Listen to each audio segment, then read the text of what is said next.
dwell in the land of Hadrach and Damascus shall be the rest thereof. When the eyes of man, as all the tribes of Israel, shall be towards El, and Hamath also shall borrow thereby. Tyrese and Zidon, though it be very wise, and these are, I know Tyrese is a Hamitic nation. Zidon, I think Zidon is also a Hamite nation. And Tyrese did build herself a stronghold and heap up. Now, Yah, in the book of Joel, Yah is very upset with Tyrese. That's one of the nations that the Most High will be very harsh with in the millennial reign. Verse 3, and Tyrese did build herself a stronghold and heap up silver as the dust, and fine gold as the mirror of the streets. Behold, El will cast her out, and he will smite her power in the sea, and shall be devoured with fire. So again, like I was saying, Tyrese is not very favored to El, and as we're reading right here, again, that's why it's so important to recognize that just because you come to Yah through Yahushua Mashiach, you don't lose your nationality. But it's because some nations, the Most High has indignation to, and when He returns, He's going to have indignation with certain nations, and He's going to be harsh with those particular nations. Ashkelon shall see it and fear. Gaza also shall see it and be very sorrowful, and Ekron for her expectations shall be ashamed, and the king shall perish from Gaza, and Ashkelon shall not be inhabited. This is why it's so important to understand technicalities about how the Most High works and how this whole planet Earth and nations and everything works, because certain nations are not so favorable with the Most High through Christ. And just like a lot of people have an unfortunate understanding that when Christ comes, He just gonna kill all wickedness, and all the nations are gonna come together, and it's gonna be one big happy family. That's not what the Bible says, because you still have your nationality. And Zechariah chapter 9 is showing that clearly, and certain nations are going to have invoked the wrath of Yah, and shall not be inhabited. So these particular lands, Gaza and Ashkelon, shall not be inhabited places. So I don't know if Yah is going to destroy these two people completely, or He is just going to make them vagabonds. I'm not sure. And a bastard shall dwell in Ashdod, and I will cut off the pride of the Philistines. Now, that prophecy right here is the Ashdods. That's what's going on in Jerusalem right now. The Hebrew Israelites' brother, Edom, the Edomites are there right now, and they are inhabiting that land. And the Philistines, the Palestinians, they're both in that particular land right there as we speak right now. And I will cut off the pride of the Philistines, because the Philistines are over there right now, and they're saying, no, this is my land, and they're actually fighting the Edomites for the land of Jerusalem, and the Edomites are saying, no, this is our land. So you have two particular parties fighting for something that doesn't belong to them right now, and the Most High is saying, a bastard shall dwell there. And right now you have two people occupying that land right there, right now, who don't belong there, but they're fighting for it. And I will take away his blood out of his mouth, and his abominations from between his teeth. But he that remaineth, even he shall be for Yah, and he shall be as a governor in Judah, and Ekron as a Jebusite. And I will encamp about mine house because of the army, because of him that passeth by, and because of him that returneth. And no oppressor shall pass through them any more, for now have I seen with mine eyes. Rejoice greatly, O daughter of Zion. Shout, O daughter of Jerusalem. Behold, thy king cometh unto thee. He is just and having salvation, lowly and riding upon an ass, and upon a colt, the foal of an ass. Man, just everything from Zechariah 1 even unto Zechariah 9 right here is just all about future prophecy after prophecy after prophecy. Verse 10, and we understand verse 9 has already taken place at this particular time, because Yahushua Mashiach has already came and fulfilled that portion of it. Verse 10, and I will cut off the chariot from Ephraim, and the horse from Jerusalem, and the battle bow shall be cut off, and he shall speak peace unto the heathen, and his dominion shall be from sea to sea. And it goes see right here, because why? He's saying he's not hating the heathen. Now there are some Gentile nations that are invoked his wrath, but it's not all of them. It's the Gentiles that seek him is going to be able to give their sacrifices. It says he's going to accept their sacrifices at the temple in Jerusalem, and it should be open. It should be open and not closed at all, and they will be able to give off their sacrifices in that day, and that's in the millennial reign. As for thee, from sea even to sea, and from the river even to the ends of the earth.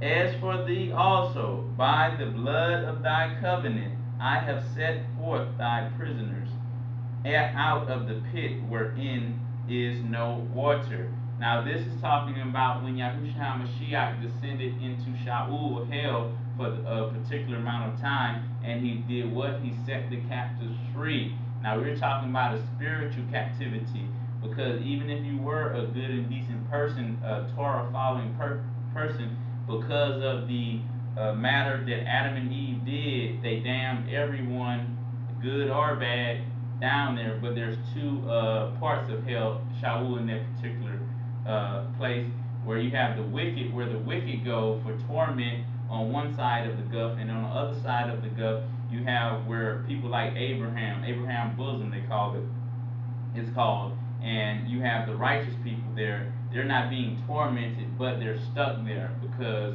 until the Savior, the branch, came to repair that and set the captives free, you still had to go down there. Verse 12, turn you to the stronghold, ye prisoners of hope. Even today do I declare that I will render double unto thee.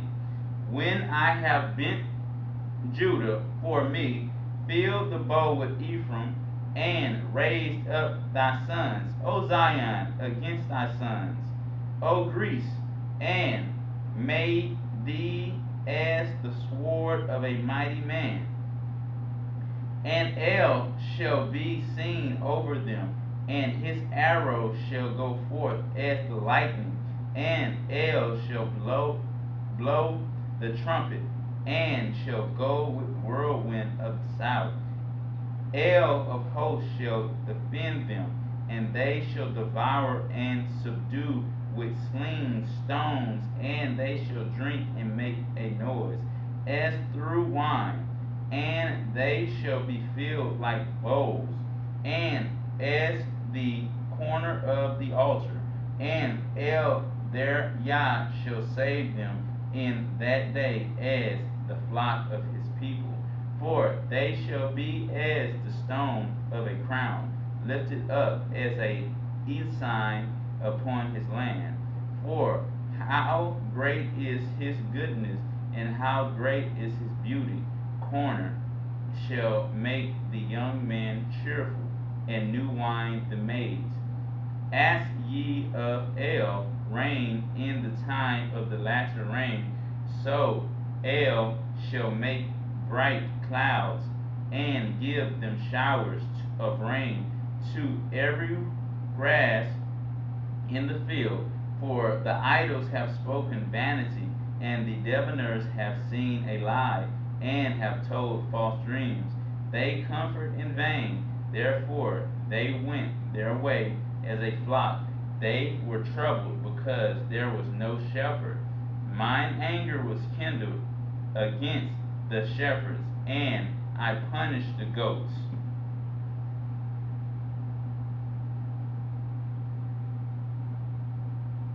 For El of hosts hath visited his flock, the house of Judah, and hath made them as his goodly horse in the battle. Out of him came forth the corner, out of him the nail, out of him the battle bow, out of him every oppressor together. And they shall be as mighty men, which tread down their enemies in the mirror of the streets, in the battle, and they shall fight because El is with them. And again, in the millennial reign, a lot of the subduing will be by hand of the Hebrew Israelites, by the might of Yah. He will send them out to go do certain things. And the riders on the horse shall be confounded, and I will strengthen the house of Judah, and I will save the house of Joseph, and I will bring them again to the place them, for I have mercy upon them, and they shall be as though I had not cast them off. For I am El, their Yah, and will hear them, and they of Ephraim shall be like a mighty man, and their heart shall rejoice as through wine. Yea, their children shall see it and be glad. Their heart shall rejoice in the land. I will hiss for them and gather them, for I have redeemed them, and they shall increase as they have increased. And I will show them among the people, and they shall remember me in far countries, and they shall live with their children and turn again. I will bring them again also out of the land of Egypt, and gather them out of Assyria, and I will bring them into the land of Gilead and Lebanon, and place shall not be found for them. And he shall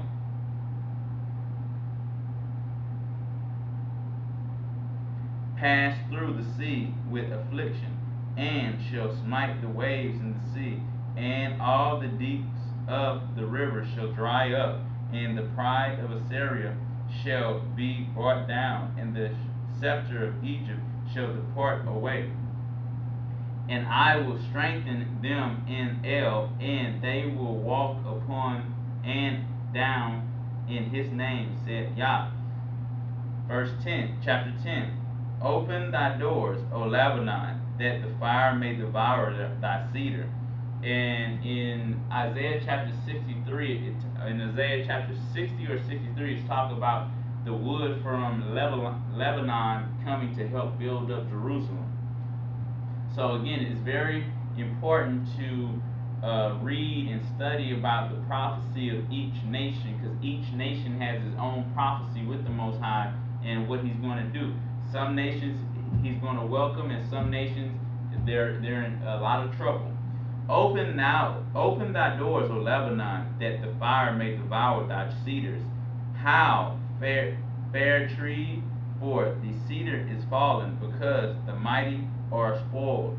How, O ye oak of Bashan, for the forest of the vintage is come down. There is a voice of howling of the shepherds, for their glory is spoiled, a voice of roaring of young lions, for the pride of Jordan is spoiled. Thus said Yah, my El, feed the flock of the slaughter, who possessors slay them and hold themselves not accountable. And they that sell them say, blessed be El, for I am rich, and their own shepherds pity them not. And this particular verse is talking about, just like in Psalms 83, as long as Zion was in sin and continuously falling and being punished, those nations were happy to help Zion stay in sin and stay in captivity. And they're saying, as long as Zion is in captivity, I'm blessed. I'm super rich. I get to reap the rewards of continuing to help Zion be in captivity. And this is why the Most High is going to have a problem with certain nations when He returns, because they forward the affliction, like the Scripture says. For I will no more pity the inhabitants of the land, saith Yah. But lo, I will deliver the man every one into his neighbor's hand, and into the hand of his king, and they shall smite the land, and out of their hand I will not deliver them. And I will feed the flock of slaughter, even you, O poor of the flock, and I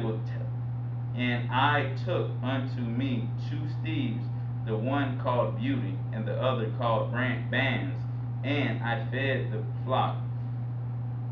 3 shepherds also I cut off in 1 month, and my soul loathed them, and their soul also abhorred me.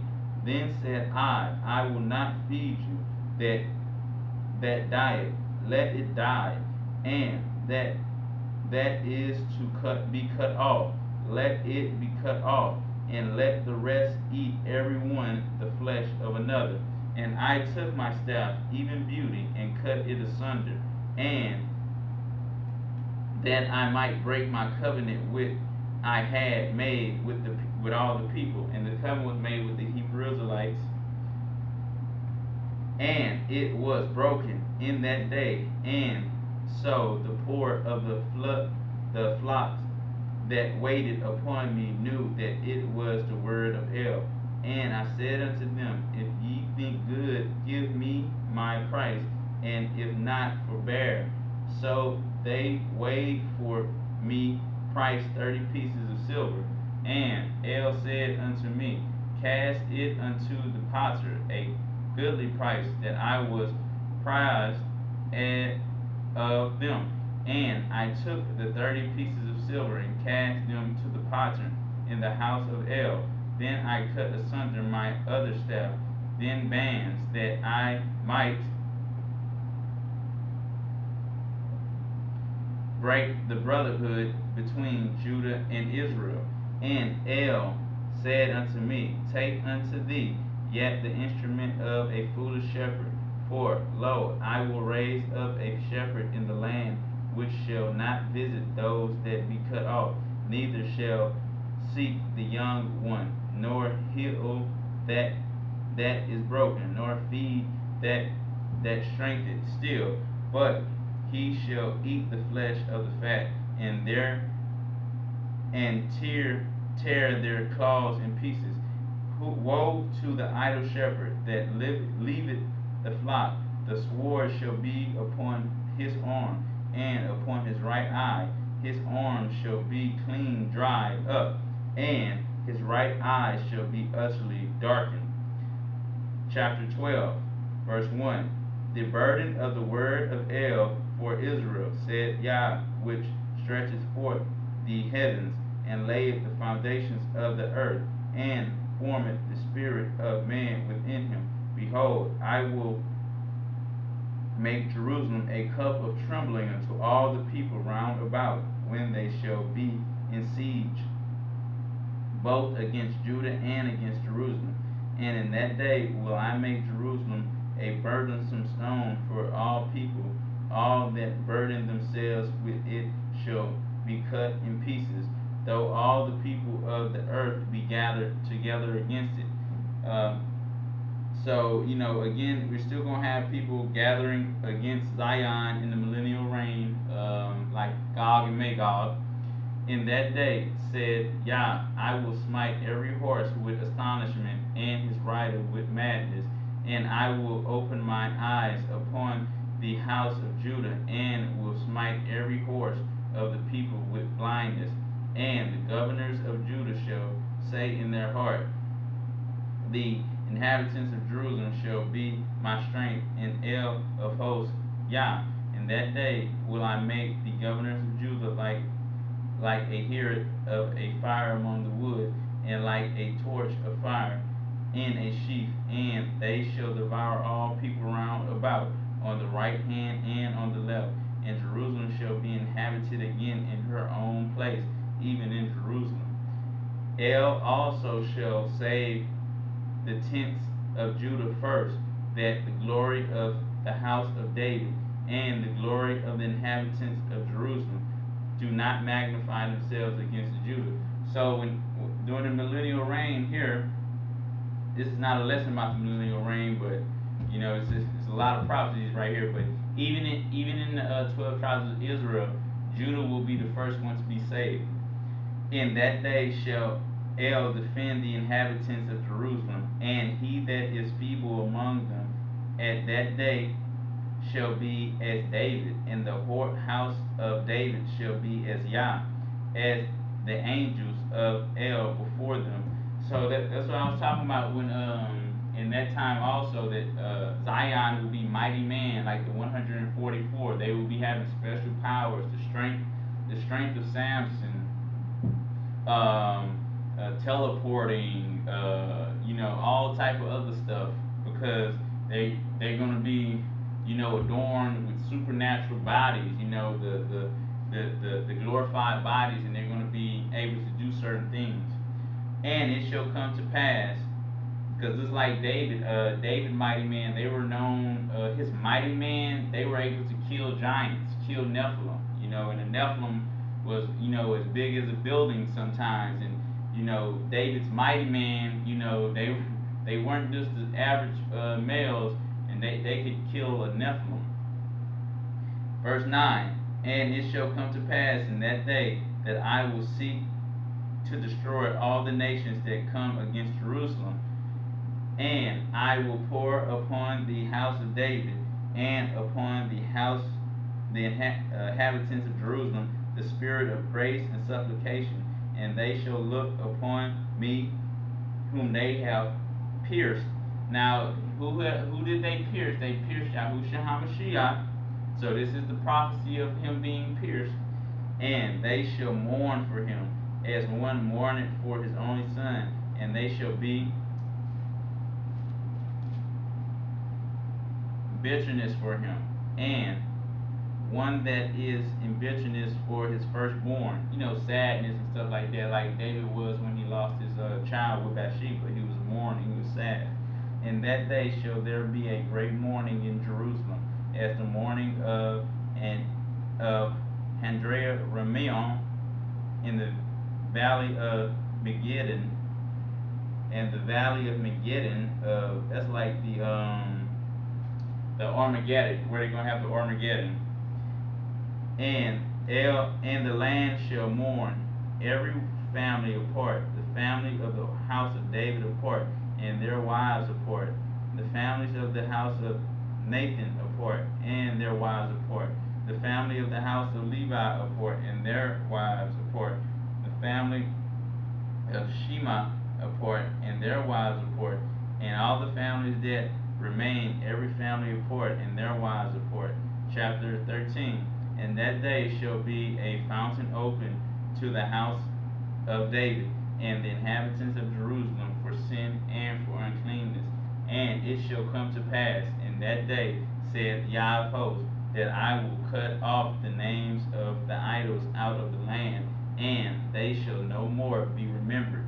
And also I will cause the prophets and the unclean spirits to pass out of the land. And it shall come to pass that when any shall yet prophesy, then his father and his mother that begot him shall say unto him, Thou shalt not live, for thou speakest lies in the name of El. And his father and his mother that begot him shall thrust him through when he prophesieth. And it shall come to pass. Well, I guess because in that particular time, since Yah through Yahushua HaMashiach is here, certain things, aren't necessary, and there's still going to be like soothsayers, and there's still going to be people saying, I have a prophecy and all that, when everything is completed, there's still going to be people who are trying to manipulate people. And it's saying right here, somebody who is so close to you, it doesn't matter, because in that day, if you do that in that day, even your mother and your father will put you to death, because they know you're lying, trying to cast instruments of evil upon them. And it shall come to pass in that day that the prophets shall be ashamed every one of his visions when he hath prophesied, neither shall they wear a rough garment to deceive, but he shall say, I am no prophet, I am a husbandman, for man taught me to keep cattle from my youth. So they will humble, and the ones who get away from this stuff, they're gonna humble down and say, you know what, I'm just a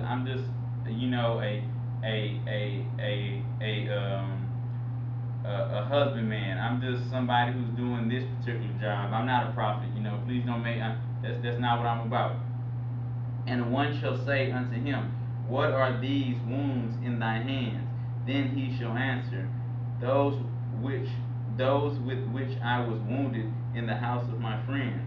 Awake, O sword, against my shepherd, and against the man that is my fellow, said Yah of hosts. Smite the shepherd, and the sheep shall be scattered.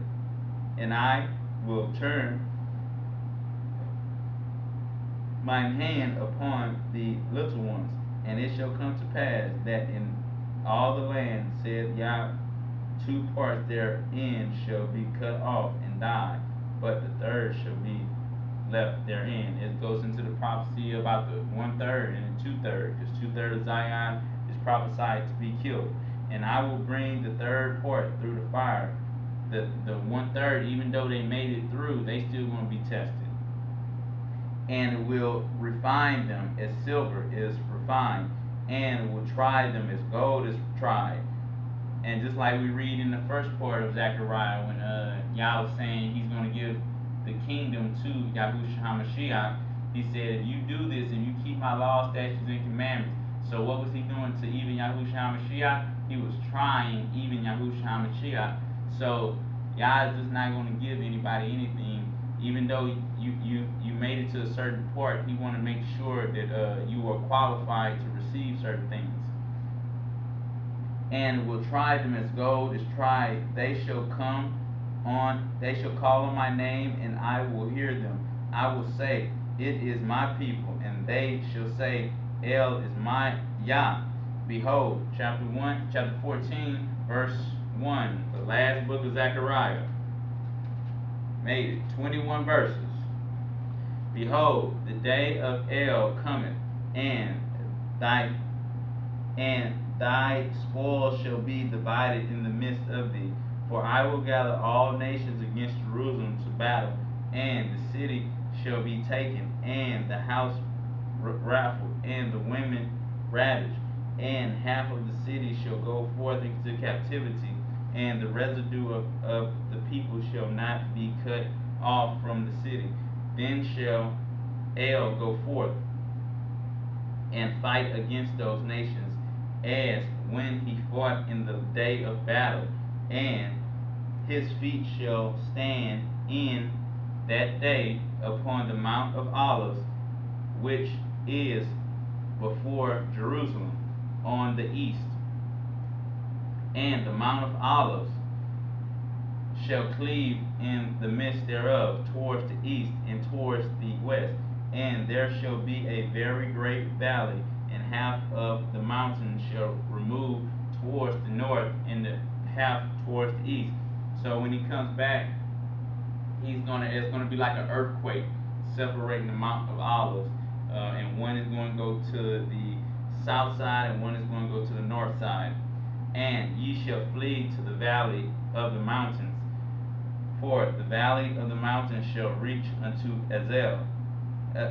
Yea, ye shall flee, like as ye fled from before the earthquake in the days of Zechariah, king of Judah. And El my Abba shall come out, all the saints with thee. And it shall come to pass in that day that the light shall not be clear nor dark, but it shall be one day which shall be known to El, not day nor night, but it shall come to pass that at evening time it shall be light, and it shall be in that day that living water shall go out of from Jerusalem, half of them toward the former sea, and half of them towards the hinder sea. In summer and in winter shall it be. So this is the prophecy about when Yahushua HaMashiach comes, when the New Jerusalem comes set down. They're going to have the rivers, and there should not be day or night. It's just going to be the brightness of Him. And El shall be king over all the earth. In that day shall there be one Yah, and his name one.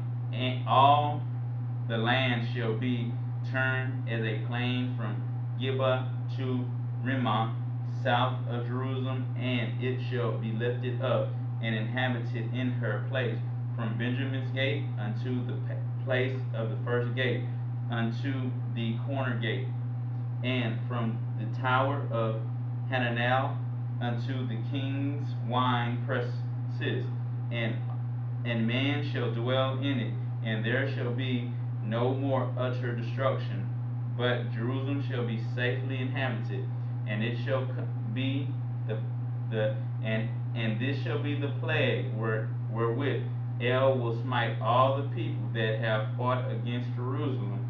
Their flesh shall consume away while they stand upon their feet, and their eyes shall consume away in their holes, and their tongue shall consume away in their mouth.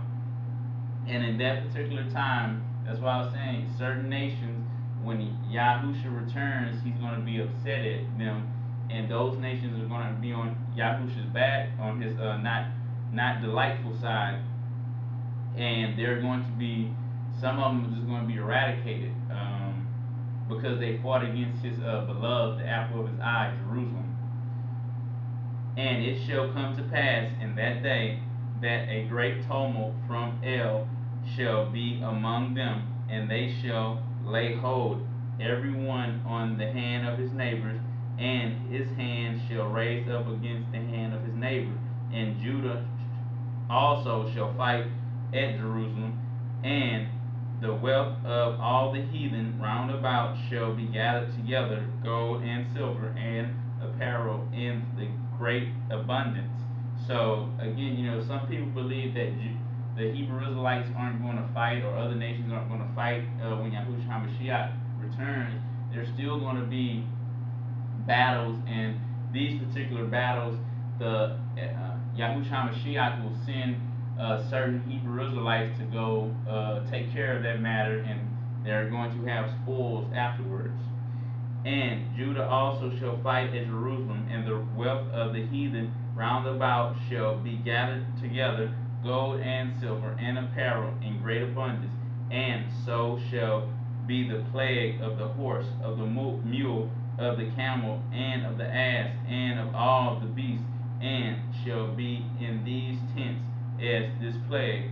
And it shall come to pass that every one that is left of all nations, so after all the wars and stuff, out of all the nations that are left, which came against Jerusalem, and these are the Gentiles that came against Jerusalem. These are the Psalms 83 type of people, which came against Jerusalem, shall even go up from year to year to worship the King, the El of hosts, and to keep the feast of tabernacles.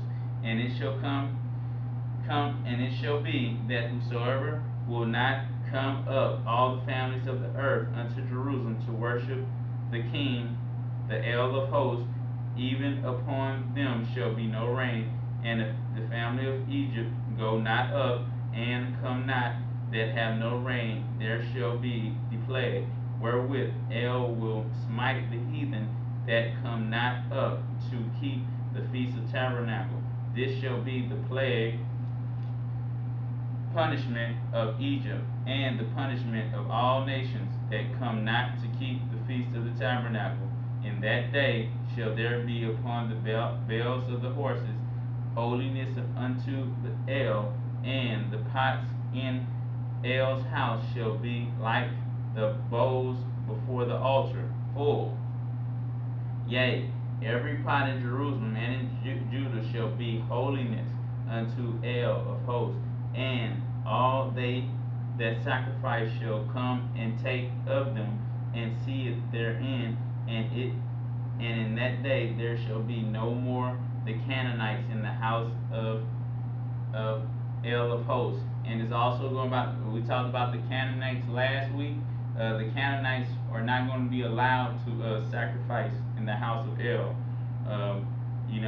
It's certain nations that the Most High has ended nation with, and Canaan is the lowest nation of all nations on the planet Earth.